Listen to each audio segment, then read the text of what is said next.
The DIC is the first link of the industry, so definitely the government interface for resolving various issues of industry and promote a healthy growth altogether. There are certain villages, there are certain districts which are doing exceedingly well, and there are certain parts which are not so great.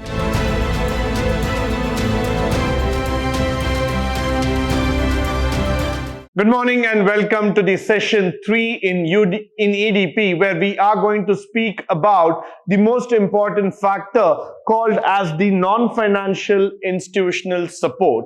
Now, in entrepreneurship, it is very, very important that apart from the institutional support, there are several non-financial institutions who also lend their hands in terms of supporting this business. Let's look at these non-financial institutions who have been a great support to the small-scale industries. Moving forward, now when we talk about the DIC, the District Industrial Center, this is a very, very important factor that has been lending support to the entrepreneurs in a great manner. Now, the government of India established DIC in every district of the country. That's why we call it as the District Industrial Center altogether. Now, it is a focal point at district level to facilitate industrial development in coordination with other department agencies of government. Now, if you look into a district, like let's say for example, if you are looking into Mysore district itself, there might be several businesses, there might be several small-scale industries who are interested in terms of developing their ideas, in terms of developing their industries altogether. But they need somebody who can convey this to the government, get an approval and keep moving forward. So what happens here is that the district level, there is a coordinator called as the District Industry Center, which coordinates with the government, which coordinates with other focal points, other areas altogether in terms of promotion of the respective entrepreneurship program. So this is a nodal agency which is trying to connect the government to the entrepreneurs. The DIC is the first link of the industry, so definitely the government interface for resolving various issues of industry and promote a healthy growth altogether. Now, there might be scenarios or there might be situations where the entrepreneurs are facing challenges in terms of getting the capital or getting the raw materials, or it might be about a labor issue, or it might be about an operations issue. The government wants to understand, wants to take a clear-cut feedback in terms of understanding where is the problem, how is the problem emerging, and why things are moving in that particular manner. So what happens here is that the government tries to understand each and every factor. They create an interlink. They create a revolving a sector of growth altogether, where they want to understand what are the challenges that are faced by the entrepreneur, and DIC takes the responsibility of conveying the same thing to the government at any given point of time. Followed by, it accelerates the industrial development in all parts of the country. Now, that is a very, very interesting factor that we can talk about. Now, if you look at the DIC altogether, what happens here is that the DIC tries to accelerate and promote the industrial development. You need a catalyst who can go forward and promote the concept of entrepreneurship everywhere. Because though entrepreneurs are there and they have their ideas, they have their business schemes all together, but you need somebody who can promote it, who can push forward the entire concept, and that's why the DIC comes into picture. Now, following which, we are going to talk about the acceleration in terms of the education, training, and support. So this is also going to be a very, very important factor which we are going to talk in terms of the development. Now, in order to accelerate the growth, in order to accelerate the business that is happening in a particular sector, in a particular district altogether, you need to provide training and support. You need to provide some sort of education and beneficial factors altogether. So that's where you will see that the growth of the DIC comes in picture. Followed by, they encourage the spread of industry to rural areas, supporting cottage industries.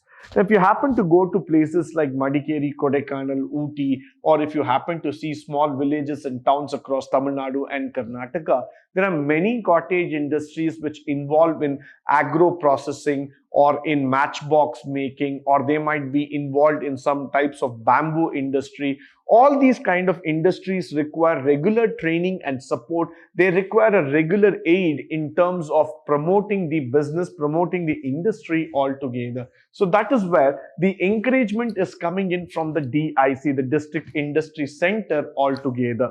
And what they tend to do is that decentralize the industrialization process so that regional economic imbalances are met. Now, in every state, there are certain villages, there are certain districts which are doing exceedingly well, and there are certain parts which are not so great.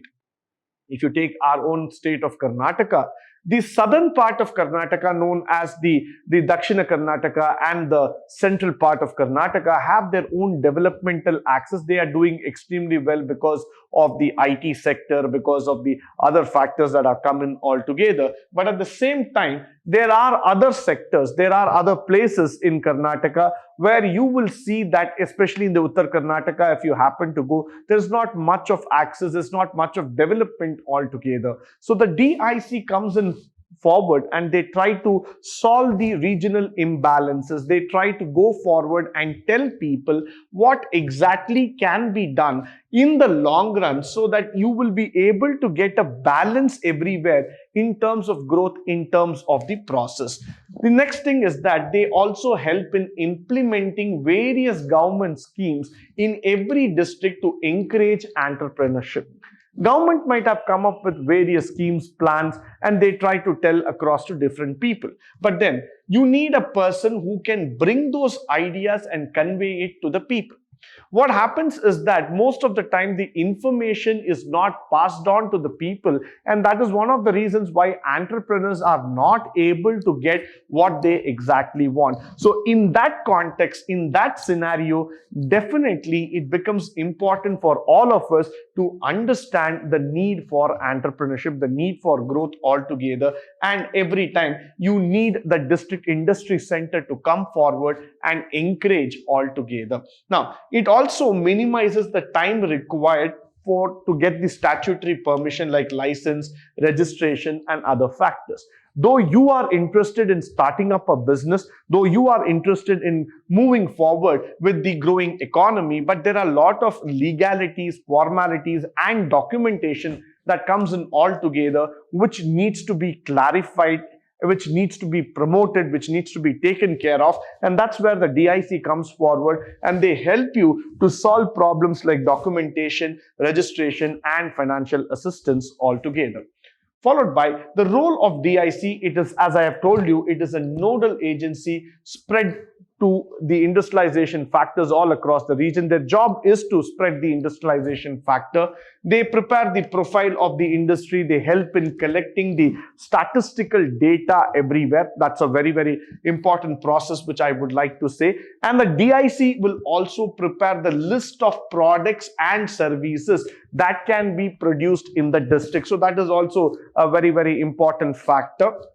They assist the entrepreneurs in infrastructure facilities like quality testing, transport, raw material, packaging technology, or probably in warehousing. So you can see all those small assistance, small development sectors where you need a lot of governmental support and push. This is definitely coming in from the DIC altogether. What they also do is that they organize entrepreneurship awareness program, the entrepreneurship development program through training on various aspects. So definitely the role of DIC is in a big way in terms of promoting it, in terms of making it happen altogether. So this is going to be in a big way. This is going to come in a big manner altogether in terms of understanding the entrepreneurial development, and they will try to bring in a lot of changes, a lot of factors here. And they also try to bring in training programs, awareness programs, which are helping people to develop their ideology, to develop their knowledge all about entrepreneurs. Now, the role of DIC also helps in offering marketing support through government agencies. They also help in update the entrepreneurs about various tenders taken up by the government. Followed by, it is helping the entrepreneur in exporting their products, importing the required machinery altogether, registers the industrial units under SSI, tiny industry, small and micro industry. It advises entrepreneurs on various investment opportunities, production opportunities, marketing and other factors. So you can see that there's been a whole lot of opportunities that have been seen here, whole lot of factors that have been seen here in terms of promoting the business. And it also acts as a link between entrepreneur, lead banks, cooperative societies, rural bank, agriculture banks, depending on the nature of business. So that is very, very important here. Why? Because if you start seeing that they are acting as a link, they're acting as a factor of growth, as a factor of promotion altogether, and they want to see that the business is moving as far as possible. They don't want to relax back on the factor that yes, business will happen on their own, but they want to act as a catalyst,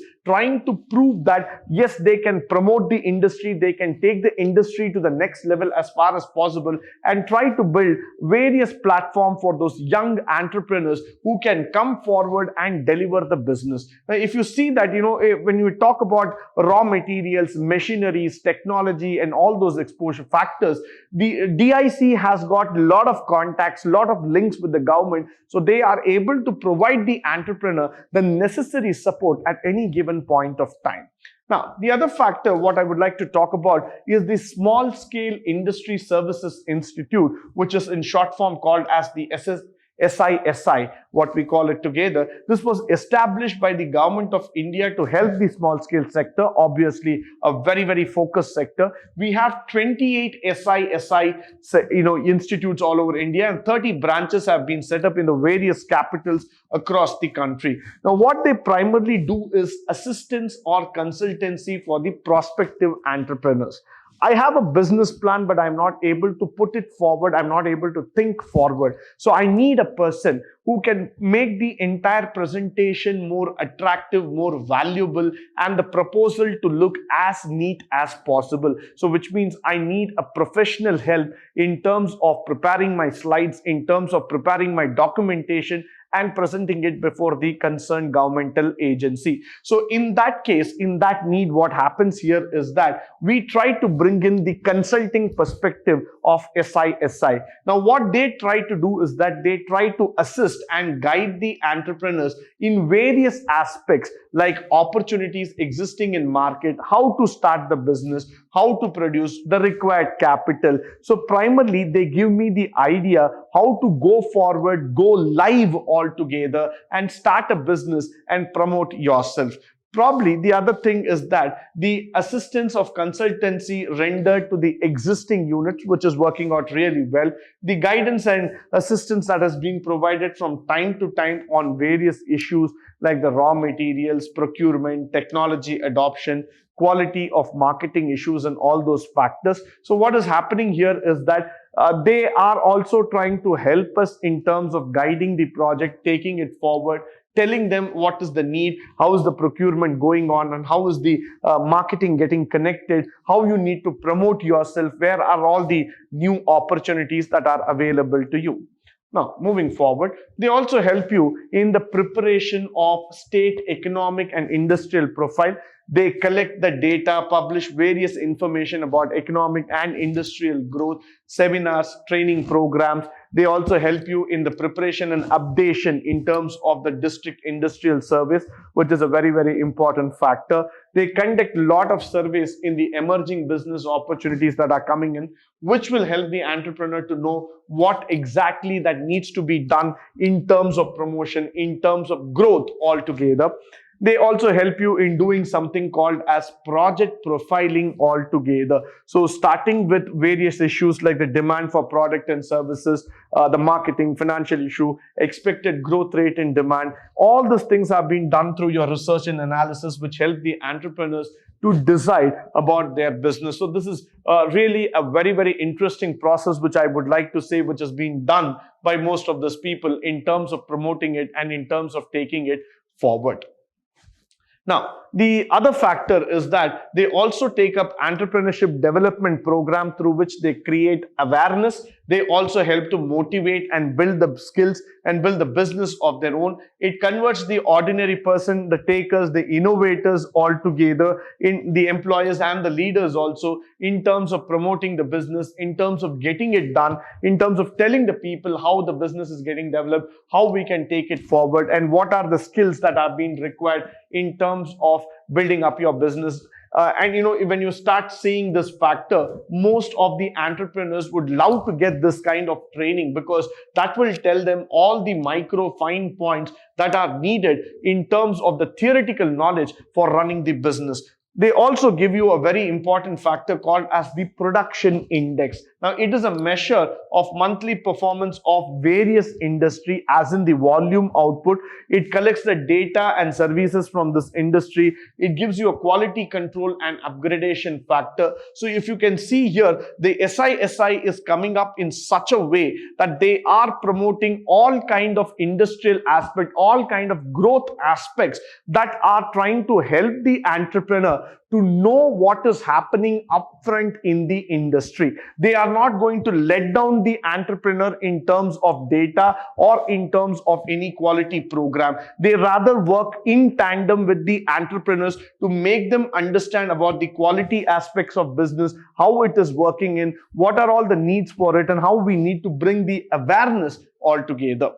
Followed by, we are also going to talk about the export promotion. Why? Because when we talk about the export promotion, especially the SISI offers export documentation in case of exporting their goods. It updates the entrepreneur about visits to foreign delegation and trade visits also. So they also help in the travel tourism in terms of exchange of culture, exchange of knowledge, building up of your business resources altogether. Plus, they do something called as ancillary development, which is very, very important because it supplies about 50% or more of its production to one or more industrial undertakings. That's a very big plus point that you can talk about. It focuses on ancillary industries along with their development. Now, if you look into Haryana, there are a lot of ancillary industries which help in terms of knitwear, in terms of sporting goods, in terms of the automotive parts, or in terms of bicycle parts and all those things. So you need a lot of push and pressure coming in terms of this ancillary business unit, which actually help and promote the business development to a large extent. Followed by the common facility workshop and lab. It offers common facility services like engineering works, electrical, electronics, product engineering, and it creates facilities like for the small scale industries altogether. So you can see that the growth and development is happening in all aspects as far as possible, which is trying to promote the business to the next level. They are trying to promote the concept of development to the next level as far as possible here. With this, I come to the end of this particular session. I hope and believe that all the information that has been shared through this session is of a great help and resource to you. In the upcoming session, we are going to speak about a very, very interesting scheme that has been promoted by Government of India called as the Mudra Yojana. Now, the Mudra Yojana, as most of you might have already heard and talked about, this is a very, very interesting scheme to promote the entrepreneurs. But until then, I would request all of you to stay tuned, stay blessed, and stay enlightened. Thank you once again for joining me on this wonderful session.